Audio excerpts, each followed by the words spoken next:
Hi everyone, in this video I'll show you how to find the equation of an ellipse given a limited amount of information.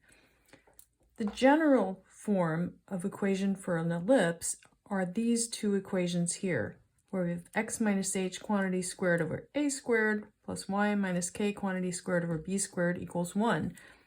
And this equation, which looks almost the same, but notice that a and b are switched.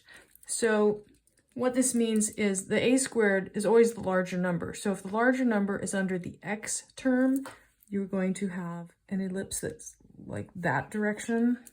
And if the larger number is under the y term, let's see if I have a room for this, you'll have an ellipse that's looking more like that. So here, you're going to have a major axis going that way, and here a major axis is going to be going this way. What can we do with this information over here?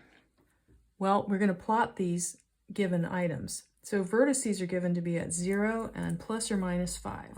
Here we are at 0, 0, and then we go 0, 1, 2, 3, 4, positive 5, and 1, 2, 3, 4, negative 5.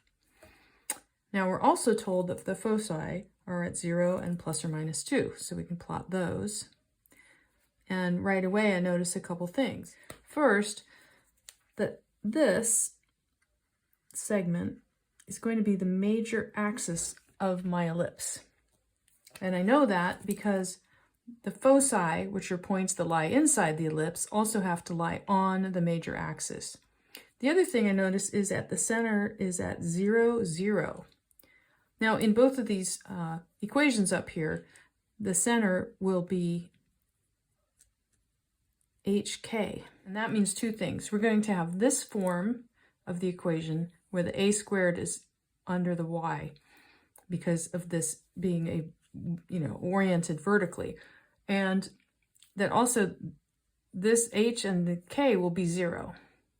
So I can actually start setting up the equation from what I know so far. It'll be x squared over some number plus y squared over some number equals 1. What else can I tell from what I've plotted and from thinking about the fact that I'm going to use this equation and that my ellipse will be somewhat like that? Well, one thing is that the distance from the center to a vertex on an ellipse is a. And here again from the center to the vertex, a. So a equals 5 units. So a squared is going to equal 25, so we can fill that in right there. Now another thing we know is a value called c, and c equals that distance from the center to the foci. C equals 2. And again here, c equals 2. And that is going to help us find the value for b, so we can fill in that last bit of the equation. To do that, we have a formula, a squared minus b squared equals c squared. So we want to solve here for b. Well, we know that from this that a equals 5 and c equals 2. So 5 squared minus b squared equals 2 squared, just filling in a and c. And that gives us 25 minus b squared equals 4. Then we subtract 25 from both sides. We get negative b squared equals negative 21, and b squared equals 21, which means b equals the square root of 21. Now, if you do the square root of 21 on your calculator, you get approximately 4.58. And we can plot that as well. So the value for b is where we go from the center, and we did the major axis already. So the value for b is going to give us the minor axis. So we go 1, 2, 3, 4.58. It's about there, just a little more than half. 1, 2, 3, 4.58, a little more than half here. So let me mark this.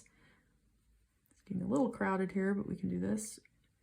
So that is our value b, which equals the square root of 21. And the same over here. And at this point, you could draw the ellipse.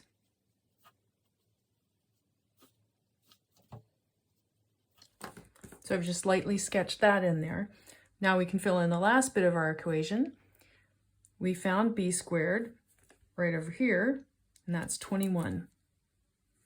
So our final answer, x squared over 21 plus y squared over 25 equals 1.